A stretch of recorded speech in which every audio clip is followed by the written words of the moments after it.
സർവലോകർക്കും നന്മയേകും കാരുണ്യമായി ബേത്ലഹേമിന്റെ മാറിൽ ഒരാരോമൽ ഉണ്ണി പിറന്നല്ലോ.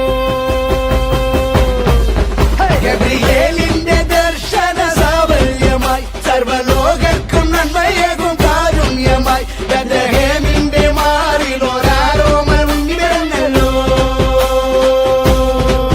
വിണ്ണിൽ താരകൾ പുഞ്ചിരി തൂകി മണ്ണിൽ